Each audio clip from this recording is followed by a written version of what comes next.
మీరు ఇంజనీరింగ్ చేశారా? జాబ్స్ కోసం సెర్చ్ చేస్తున్నారా? 3600 మందికి పైగా స్టూడెంట్స్ కి జాబ్స్ వచ్చేలా చేసిన code Gyan 100 days software course లో జాయిన్ అవ్వండి. మీ కెరియర్ ని బిల్డ్ చేసుకోండి. హలో అన్వర్ గారు. Hi sir. ఎక్కువ మందికి అండి లా ఆఫ్ అట్రాక్షన్లో ఒకటి ఉంటుంది. అంటే ఎలా అంటే స్పిరిచువల్ ప్రకారం కూడా తెలుసుకోవాలి అనుకున్నటువంటి వాళ్ళు చాలామంది ఉన్నారు. అవును. మన మీదకి ఏ నెగిటివ్ పడకుండా, అంటే నరదృష్టి లాంటివి పడకుండా ఉండటానికి, అండ్ మనం కొన్నిసార్లు వేరే వాళ్ళ వల్ల కూడా మనకి రావాల్సినటువంటి ఐశ్వర్యం రాకుండా ఆగిపోయేటువంటి అవకాశాలు ఉంటాయి. సో అలాంటి సమయంలో స్పిరిచువాలిటీ ప్రకారం కూడా చూసుకున్న లా ఆఫ్ అట్రాక్షన్ అసలు ఏం చెప్తోంది? ఎస్, నెగిటివ్ క్లియర్ చేయాలి అంటే. అవునండి. సో నెగిటివ్ని క్లియర్ చేస్తేనే, ఇంతకుముందు చెప్పాను, చిన్నప్పుడు మనం అందరం కూడా ఫోటో స్టూడియోకి వెళ్ళి కడిగించుకుంటే ఫస్ట్ నెగిటివ్ వచ్చేది, దాన్ని బాగా కడిగితేనే అందమైన ఫోటో వచ్చేది. సో నేను కూడా కొన్ని స్పిరిచువల్ నేర్చుకున్నాను లా ఆఫ్ అట్రాక్షన్ సంబంధించి. అంటే హిమాలయాల్లోకి వెళ్ళి ఋషులు, మహర్షులు, సిద్ధులు ఇలాంటి వాళ్ళ దగ్గర కొన్ని ట్రైనింగ్స్ నేర్చుకున్నాను. అంటే మనం ఎప్పుడు కూడా గుర్తుపెట్టుకోండి, పవర్, లా ఆఫ్ అట్రాక్షన్ అంటే ఒక ఎనర్జీ, ఒక పవర్. అయితే ఇది కానీ మన చేతిలో లేకపోతే, ఇక్కడ కూడా లా ఆఫ్ అట్రాక్షన్ ఏం చెప్తుందంటే హై ఎనర్జీ ఆల్వేస్ విన్స్. దేవుడికి దెయ్యానికి ఫైటింగ్ అయితే ఎవరు గెలుస్తారండి? ఆల్వేస్ దేవుడే గెలుస్తాడు. ఎందుకు? దేవుడు అనేది ఒక హై ఎనర్జీ. సో దేవుడితో పోలిస్తే దెయ్యం అనేది ఒక low energy. So law of attraction ఏం చెప్తున్నా, high energy always wins. So అయితే అప్పుడప్పుడు మనకి మేనిఫెస్టేషన్ అవ్వకపోవడానికి కారణం అంటే అంత ఎనర్జీ మనకు లేకపోవడం. ఒక్కోసారి ఏమవుతుందంటే, మనకు కొన్ని ఎక్కడికి వెళ్ళి వచ్చినప్పుడు, ఫంక్షన్స్కి వెళ్ళి వచ్చినప్పుడు తల తిరగడం, ఒంట్లో బాగోకపోవడం, ఎందుకంటే నరదృష్టి. అందుకే ఒకటి అంటారు అనమాట, నరదృష్టికి నల్లరాయనే పగిలిపోతుంది అని చెప్పేసి. సో మరి కొన్ని స్పిరిచువల్ విద్యలు ఉన్నాయండి. అటువంటి విద్యల్లో దశమహా విద్యలని ఒక పవర్ఫుల్, అంటే అమ్మవారిని కొన్ని 10 అవతారాలుగా చెప్తారు జనరల్గా. అందులో కొన్ని మహా పవర్ఫుల్ ఒక అవతారం ఉంది. ఆ అవతారం గురించి మనం మాట్లాడదాం. ఆ విద్య ఏంటి, ఆ విద్య నేర్చుకుంటే నెగిటివ్ ఎనర్జీని ఎలా బ్రేక్ చేయొచ్చు, ఇలాంటి కొన్ని పవర్ఫుల్ స్పిరిచువల్ ఒక పాయింట్ చెప్పబోతున్నానండి. మీ అందరికీ కూడా చాలా అద్భుతంగా ఉపయోగపడుతుంది. సో అయితే ఈరోజు నేను మాట్లాడే దశమహావిద్యలు అంటే అమ్మవారి అవతారాల్లో 10 విద్యలు ఉన్నాయండి. ఇందులో పవర్ఫుల్ ఒక విద్య ఉంది, అది అవతారం ఉంది, అదేంటో మనం మాట్లాడదాం. అయితే సో ఇది జనరల్గా అమ్మవారి యొక్క 10 అవతారాలు, 10 అవతారాలు. ఇందులో నేను మాట్లాడబోయే అతి పవర్ఫుల్ మహావిద్య 2వ అవతారం. అదేంటంటే దీన్నే తారాదేవి విద్య అంటారండి. అంటే తారక మంత్రం అని ఎలా మనం అంటామో, అంటే అంత మంత్రాల్లో తారక మంత్రం పవర్ఫుల్. అంటే ఈ 10 విద్యలో శ్రీ తారాదేవి, ఈవిడ మీద కొన్ని చాలా పవర్ఫుల్ టెంపుల్స్ కూడా ఉన్నాయి. అయితే చాలామంది రకరకాల అంటే వినుంటారు. నేను ఈరోజు ఈ సెషన్ ఎందుకు చేయబోతున్నానంటే నెగిటివ్ ఎనర్జీని ఎస్పెషల్లీ బ్రేక్ చేయడం. ఎందుకంటే మనీ అనేది పాజిటివ్ ఎనర్జీ కదా. సో దాన్ని అట్రాక్ట్ చేయాలంటే నెగిటివ్ ఎనర్జీ ఉండకూడదు.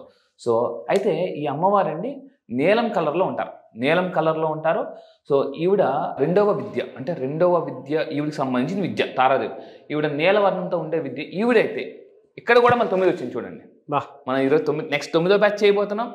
సో ఇక్కడ ఈవిడికి ఈ అమ్మవారి శుక్లపక్ష నవమి తిథి, చైత్రమాసం శుక్లపక్ష నవమ తిథి, అంటే నవమి అంటే 9, ఆవిడికి అత్యంత ప్రీతి ప్రదాదమైందండి. సో అందువల్ల మనం ఈవిడి గురించి మనం మాట్లాడబోతున్నాం. అయితే ఇక్కడ తీసుకుంటే ఈ విద్యలో ఇక్కడ నేను ఈవిడికి వాక్, ఈవిడికి ఎస్పెషల్లీ ఈవిడ దేనికి పవర్ఫుల్ అంటే అధినేత అంటే వాక్ అండి. జనరల్గా విశుద్ధ చక్ర. ఎస్, విశుద్ధ చక్ర. ఇక్కడ ఏంటంటే ఈవిడ మనం ఏమన్నా ఉంటే నీలం కలర్లో ఉంటారు. ఇక్కడ విశుద్ధ చక్ర కూడా బ్లూ కలర్లో ఉంటుందండి. అంటే జనరల్గా బ్లూ అని ఏంటంటే ఒక రకమైన ప్రశాంతత, అండ్ ఇంకొకటి అంటే పవర్. ఎందుకంటే అన్నిటికన్నా చూడండి, ఇప్పుడు అన్నిటికన్నా కొంతమంది అన్నీ ఉంటారు కానీ సరిగ్గా మాట్లాడలేరు. అందుకే మనం లా ఆఫ్ అట్రాక్షన్ చెప్తున్నాం, మాటలు బాగుంటాయి మూటలు వస్తాయి. అంటే ఈ దేవతని మనం ఆరాధించడం వల్ల, మీరు ఆరాధించడం వల్ల మీ వాక్ శుద్ధి అండి, అంటే పూర్తిగా నెగిటివ్ నుంచి పాజిటివ్లోకి వస్తుంది. చాలా అద్భుతంగా మాట్లాడగలరు. నా క్లాసెస్కి వచ్చిన వాళ్ళందరినీ కూడా ఏం చేస్తానంటే, వాళ్ళకి లా ఆఫ్ అట్రాక్షన్ ద్వారా చక్రాస్ యాక్టివేట్ చేయడం వల్ల కూడా, అంటే అప్పటి వరకు మాట్లాడిన వాళ్ళు చాలా మంది మాట్లాడిన వాళ్ళు, నా దగ్గర రిజల్ట్స్ కూడా ఉన్నాయి, నెక్స్ట్ వీడియోలో కూడా చూపిస్తాను. అయితే ఇక్కడ తీసుకుంటే అండి ఈ దేవి నీల సరస్వతి అంటారు. ఇక్కడ నేను ఇందాక చెప్పినట్టు వాక్, ఎందుకంటే అందరూ అంటారు సరే అండి మనోవాంఛ ఫలసిద్ధిరస్తు ఇలాంటివి అంటారు. అంటే మాట్లాడగలగాలి, ఏదైనా అడగగలగాలి. ఇంతకు ముందుకు చెప్పాము, ఆస్కింగ్లోనే కింగ్ ఉంది. అంటే కింగ్ అవ్వాలంటే ఆస్కింగ్, అడగాలి. చాలా మందికి మొహమాటం, ఈవిడ్ని పూజించడం వల్ల ఆ మొహమాటం ఇలాంటివన్నీ పోతాయండి. అప్పుడు మనకు అమ్మ మూడత వస్తుంది. సో అందువల్ల మీరు గుర్తుపెట్టుకోండి. సో వాక్ శుద్ధి అనేది చాలా చాలా అవసరం. అంటే ఎక్కడేనండి ఎవరైతే వాక్ శుద్ధి కొంతమంది ఏంటంటే వాళ్ళు, అరే నా ఐడియా రా, నా ఐడియా వాళ్ళు చెప్పేశారు అంటారు. అంటే వీళ్ళు చెప్పాలనుకుంటారు కానీ చెప్పలేరు. ఎందుకు లోన నెగిటివ్ నుంచి నొక్కేస్తుంటది అనమాట, సప్రెస్ చేసేస్తుంటది. ఎప్పుడైతే ఈ వాక్శుద్ధి అనే పవర్ వచ్చేస్తుందో టక్కన మాట్లాడగలిగితే, అది కూడా సరైన టైంలో సరైన ఓడండి. మనం కానీ ఒక్కసారి మాట్లాడగలిగితే కొన్ని సినిమాలో కొన్ని డైలాగ్స్ అద్భుతంగా పేలేస్తాయి అనమాట. ఒక్క డైలాగ్తో సినిమా హిట్ అయిపోయి ఉన్నాయి. అసలు మీరు భాష సినిమా చూడండి, భాష ఒక్కసారి చెప్తే 100 సార్లు చెప్పినట్టు. అంటే ఇలాంటి ఒక్క సినిమాతోనే డైలాగ్ అంటే డైలాగ్తో సినిమాలు ఆడేస్తున్నాయి. అంటే వాక్ అనేది అంత పవర్ఫుల్. అందుకే రచయితకి పాట కూడా, అందుకే పాటలు రాసే వాళ్ళు కూడా రచయితలు కూడా చాలా అద్భుతంగా రాస్తారు. ఎందుకంటే మాకో చెప్తాడు, అంటే మ్యూజిక్ ఏదైతే ఉందో, రాగాలు రాళ్ళను సైతం కదిలించగల మనిషి హృదయం అంతా. అంటే సౌండ్కి కానీ వాక్ అంటే ఏంటండి సౌండ్. ఇవి సృష్టి ఫామ్ అయినప్పుడు కూడా ఒక శబ్దం ఫామ్ అయింది. అంటే సౌండ్ అనేది అంత పవర్ఫుల్ అనమాట. మనం ఈ వాక్ శుద్ధి కానీ బాగుంటే ఎవరినైనా పీపుల్ని అట్రాక్ట్ చేయొచ్చు. అమ్మవారి చేతిలో ఉన్న కత్తిర ఏదైతే ఉందో, ఆ కత్తిర ఎందుకు అమ్మవారు ఆ కత్తిర పట్టుకున్నారు అని అంటే, జనరల్గా కాళిక అమ్మవారు ఏంటంటే ఖడ్గం పట్టుకుంటారు, కత్తి పట్టుకుంటారు. ఇక్కడ ఈ అమ్మవారు ఏంటి కత్తిర పట్టుకున్నారు. ఎందుకు మన జీవితంలో నెగిటివ్స్ని కట్ చేస్తారు అనమాట. ఎప్పుడైతే తారాదేవిని ఈ అమ్మవారిని మనం పిలుస్తామో, వెంటనే మనం వెళ్ళిపోతున్నప్పుడు ఎవరైనా మనం పిలిస్తే తిరిగి చూస్తాం కదండి. అలాగే ఈ అమ్మవారిని మనం స్మరించడం వల్ల, జపించడం వల్ల ఏమవుతుందంటే, అమ్మవారు ఒక్కసారి, ఎందుకంటే దేవుని ఆశీర్వాదం కానీ మన మీద ఒక్కసారి కానీ పెడితే, ఆ శక్తి కానీ పెడితే, ఏ శక్తి మన ప్రపంచంలో ఏం చేయలేదనండి. అన్నిట్లో ఇంకోటి ఏంటంటే పవర్ఫుల్ ఏంటంటే, మనకి అందుకే చెప్తున్నాను, ఆడవాళ్ళని ప్రకృతితో పోలిస్తారండి. అందుకే స్త్రీని ఎప్పుడు కూడా ప్రకృతితో పోలిస్తారు. ప్రకృతి ఎంత ప్రశాంతంగా ఉంటుందో స్త్రీలు కూడా ఇంట్లో అంత ప్రశాంతంగా ఉంటారు. ఎప్పుడైతే ప్రకృతి కానీ ఒక్కసారి కానీ ప్రళయం స్టార్ట్ అయిందో, అంటే స్త్రీ అనేది ప్రకృతి లాంటి వాళ్ళు. స్త్రీని ప్రకృతిని ఎప్పుడు మనం డిస్టర్బ్ చేయకూడదు.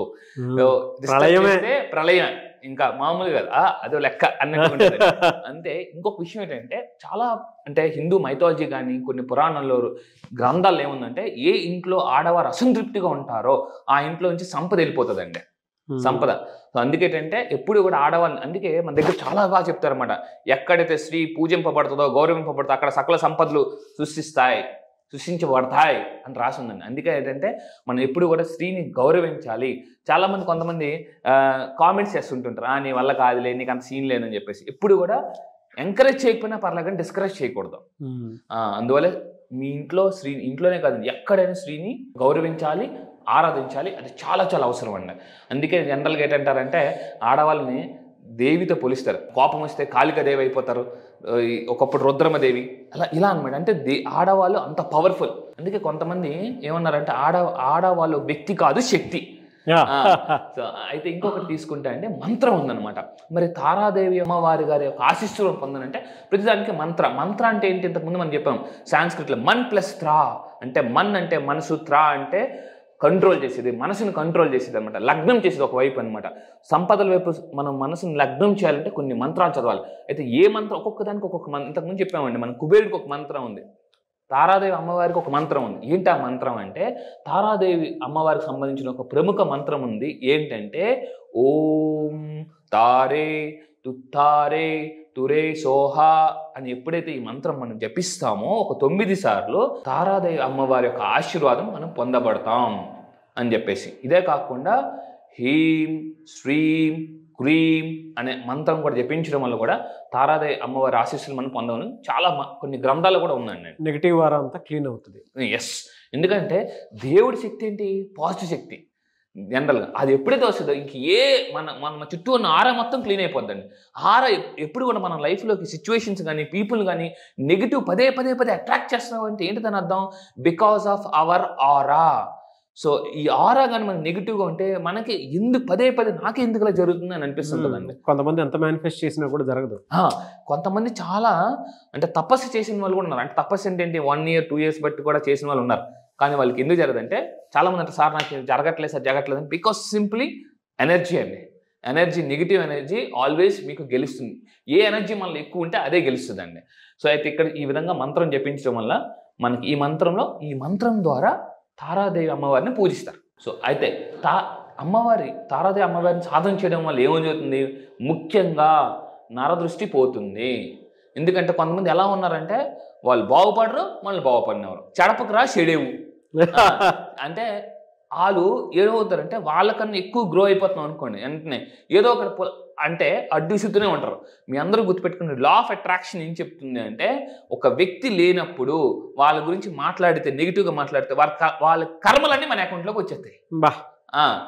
ఇది నేను తెలిసిన అమ్మ బాబోయ్, అందుకే గుర్తుపెట్టుకోండి. అంటే నేను చాలా పుస్తకాలు చదువుతానండి. ఒక పుస్తకంలో ఏముందంటే, తప్పు నాది ఉంటే నాతోనే చెప్పు, కానీ నా గురించి వేరే వాళ్ళకి చెప్పు. ఎందుకంటే తప్పు నాదైనప్పుడు నాతో చెప్తే సరిదిద్దుకోవాల్సింది నేనే, వేరే వాళ్ళకి చెప్తే వాళ్ళు నేను చాలా సరిదిద్దుకుంటా.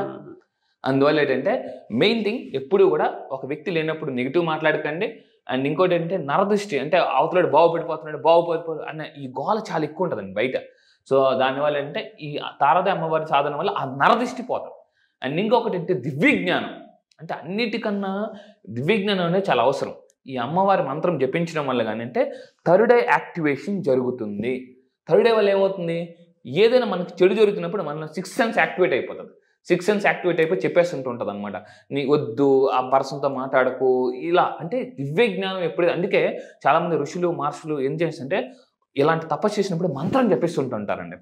మీరు కొంతమంది చూడండి, వాళ్ళు మంత్రం జపించడం వల్ల ఏమవుతుందంటే లోన చక్రాస్ యాక్టివేట్ అయ్యి ఆరా క్లెన్స్ అయ్యి మన థర్డ్ యాక్టివేషన్ జరుగుతుంది. ఒక్కసారి థర్డ్ యాక్టివేషన్ చేస్తే ఏమవుతుంది, వాళ్ళకి ఇప్పుడు స్థితప్రజ్ఞత వచ్చేస్తుంది. అంటే వాళ్ళ చుట్టూ ఏం జరిగినా చాలా స్థితప్రజ్ఞతగా ఉంటారు. నేచర్ కనెక్ట్ అయినట్టే. నేచర్ కంపల్సరీ ఏ నెగిటివ్ ఇండికేషన్స్ జరిగినా, అంటే ఏ నెగిటివ్ జరుగుతున్నా కూడా కొన్ని ఇండికేషన్స్ ఇచ్చేస్తూ ఉంటుంది మనకి, బాగా తెలిసిపోతుంటుంది లైఫ్లో. అందుకే కొంతమంది అప్పుడప్పుడు మనం ఏం చేస్తుంటాం అంటే, కొంతమంది మనకన్నా చెప్పేస్తుంటుంటారు వద్దు ఈ పని చేయకని చెప్పేసి. సో దివ్యజ్ఞానం ఉంటుంది, థర్డ్ ఐ యాక్టివేషన్ జరుగుతుంది. అండ్ వాక్స్, ఇందాక చెప్పినట్టు వాక్ అనేది చాలా చాలా పవర్ఫుల్. అంటే ఎంత పవర్ఫుల్ అంటే, ఈ వాక్తోనే ఇప్పటి వరకు ప్రపంచంలో ఏలిన వాళ్ళందరూ కూడా, ఇప్పుడు నరేంద్ర మోడీ గారు చూడండి ఎంత అద్భుతంగా బచావ్ దేశ్కి అంటే మాట్లాడుతుంటే, ఈరోజు అంటే ప్రపంచంలో అందరూ కూడా ఒక టాప్ లీడర్ ఒక టాప్ లీడర్గా చూస్తున్నారండి. అంటే వాక్ సిద్ధి చాలా చాలా పవర్ఫుల్. ఇప్పుడు ఐశ్వర్యం అంటే ఐశ్వర్య ప్రాప్తిరస్తు జరుగుతుంది, కష్ట నివారణ కూడా జరుగుతుంది, సాధకుడికి లభిస్తుంది. అంటే చాలామంది సార్ ఎన్నాళ్ళు కష్టపడ్డాం సార్ ఏం దక్కట్లేదు అని ఏదైతే అసంతృప్తి ఉందో అసంతృప్తి పోయి జీవితంలో సంతృప్తి వస్తుంది అనమాట. అంటే మనకి ఇంకేం కావాలి, ఐశ్వర్యం కావాలి, వాక్సిద్ధి వస్తుంది, దివ్యజ్ఞానం, ఇలా నరదిష్టిపోతే ఇంకేం కావాలండి, అన్ని హ్యాపీగా ఉంటాం. సో ఇదండి. ఇది కాకుండా ఇంకోటి అంటే ఈ పూజలు మరి ఆచరణ, తారాదేవిని అమ్మవారిని ఉపసించే ఎవరైతే ఉన్నారో సాధన, మెయిన్ సాధన మీరు అనేది అంతే కదా. ఎందుకంటే సాధనము పనులు సమకూరు ధరలోన అని ఉంటుంది. అంటే ఎప్పుడైతే సాధన చేస్తామో ఏదైనా మనకు సిద్ధిస్తుందండి. మంత్రపట్టణం, ఇందాక చెప్పిన మంత్రపట్టణం, పూజలు, విశేష యజ్ఞం చేయడం వల్ల ఒకప్పుడు ఋషులు మహర్షులు కూడా అమ్మవారిని పూజిస్తూ ఏం చేసేవారంటే మంత్రం జపించేవారు. మంత్రం అనేది చాలా చాలా పవర్ఫుల్ అండి. సో ఇందాక నేను ఇచ్చిన మంత్రాన్ని మీరు 9 సార్లు జపించండి, మనస్ఫూర్తిగా నరదృష్టి పోతుంది, అదేవిధంగా ఆరా క్లెన్స్ అవుతుంది, వాక్శుద్ధి పెరుగుతుంది, థర్డ్ ఐ చక్ర యాక్టివేట్ అవుతుంది. అండ్ సో ఇన్ని రకాల బెనిఫిట్స్ ఉన్నాయండి. అదేవిధంగా లాస్ట్గా ఫైనల్గా అంటే మహాశక్తి అనేది మనకు చేకూరుతుందండి. అంటే చాలామంది ఆడవాళ్ళు మేము చెయ్యాలనుకున్నాం చేయలేకపోతున్నాం అన్నప్పుడు, ఎప్పుడైతే ఎస్పెషల్లీ ఆడవాళ్ళు ఈ అమ్మవారిని పూజించడం వల్ల అంటే మీరు ఒక వ్యక్తిగా కాదు శక్తిగా మారుతారు. ఎందుకంటే అమ్మవారు ఎవరు? శక్తి. జనరల్గా ఆ శక్తి యొక్క ఆశీస్సులు ఎలా ఉంటాయి? శక్తిగానే ఉంటాయి. సో అదండి. సో ఈ విధంగా అంటే ఈవిడ ఇంకొకటి ఏంటంటే జ్ఞానాన్ని సూచిస్తున్నారండి. సో ఈవిడ జనరల్గా ఎవరైతే ఆరాధిస్తారో, ఇందాక మనం చెప్పాం దివ్య జ్ఞానం, నాలెడ్జ్ కూడా పెరుగుతుందండి. సో ఈ ప్రపంచంలో మనం బతకాలంటే నాలెడ్జ్ కూడా చాలా అవసరం. చాలా మంది ఏంటంటే నాలెడ్జ్ ఇక్కడ ఉంటుంది, ఇక్కడ నుంచి రాదు. సో అంటే ఇక్కడ చూడండి ఎంత పవర్ఫుల్ అంటే జ్ఞానం వస్తుంది, వాక్సిద్ధి పెరుగుతుంది. ఎందుకంటే కొంతమందికి జ్ఞానం ఉంటుంది, మాట్లాడలేరు, కొంతమంది మాట్లాడతారు, జ్ఞానం ఉండదు. సో ఎప్పుడైతే జ్ఞానం వాక్సిద్ధి రెండు వస్తే ఇంకేం కావాలండి? ఇంకా ఎటు నుంచి చూసినా డబ్బే. అయితే తారాదేవి ఒక శక్తి దేవత, అమ్మవారిని ఒక శక్తి దేవతగా అంటారు. ఎందుకు అంత శక్తి అని అంటే, సాక్షాత్ పరమేశ్వరుడు అయిన శివుడికి పాల సముద్రం చెందినప్పుడు, అంటే దేవతలు రాక్షసులు ఇలా పాల సముద్రం చెందినప్పుడు, విషం వచ్చినప్పుడు డైరెక్ట్గా శివుడే వెళ్ళి ఆ విషయం తీసుకున్నప్పుడు ఆ శక్తికి తట్టుకోలేక స్పృహ తప్పి పడిపోతే డైరెక్ట్గా తారాదేవి అమ్మవారే కొన్ని పురాణాల్లో రాసిందండి, శివుడికి దగ్గరికి తీసుకుని పాలిచ్చారు. ఇలాగా తారాదేవి ఎవరైతే అమ్మవారు ఉన్నారో ఆ గుడులు ఉన్నాయో ఆ గుడిలో ఈ పాలిచ్చినట్టు కూడా, డైరెక్ట్గా శివుడికి పాలిచ్చినట్టు కూడా ఫొటోస్ కూడా ఉన్నాయన్నమాట. ఇది చాలా పురాణాల్లో కూడా లిఖించబడి ఉంది, కొన్ని గ్రంథాల్లో ఉంటాయండి. ఎస్. సో ఈ విధంగా శక్తిని పూజిస్తే శక్తే వస్తుంది. Like attracts like. సో మీకు మంచి వాక్శుద్ధి, ఐశ్వర్యం, నరదృష్టి పోవాలనుకుంటే సో తారాదేవి అమ్మవారిని మీరు స్మరించండి, పూజించండి. సో ఎందుకంటే ఎవరిని మనం స్మరిస్తామో వాళ్ళే మన లైఫ్లోకి వస్తారు. అండ్ ఇంట్లో ఆడవాళ్ళు ఏ విధంగా అయితే మనం పూజిస్తామో ఆ విధంగానే మనకు అలా మంచి జరుగుతుంది. ఎస్, పూజించడం ఇన్ ద సెన్స్ వాళ్ళని బాగా గౌరవించాలి. గౌరవించాలి, ఎస్, గౌరవించాలి, ప్రేమతో చూస్తే సరిపోతుంది. అండి. థ్యాంక్ యూ సో మచ్ అండి అన్వర్ గారు. సో సరే, thank you sir, thank you. Suman టీవీలో మీ పర్సనల్ అండ్ బిజినెస్ ప్రమోషన్స్ కోసం కింది నెంబర్కి కాంటాక్ట్ చేయండి.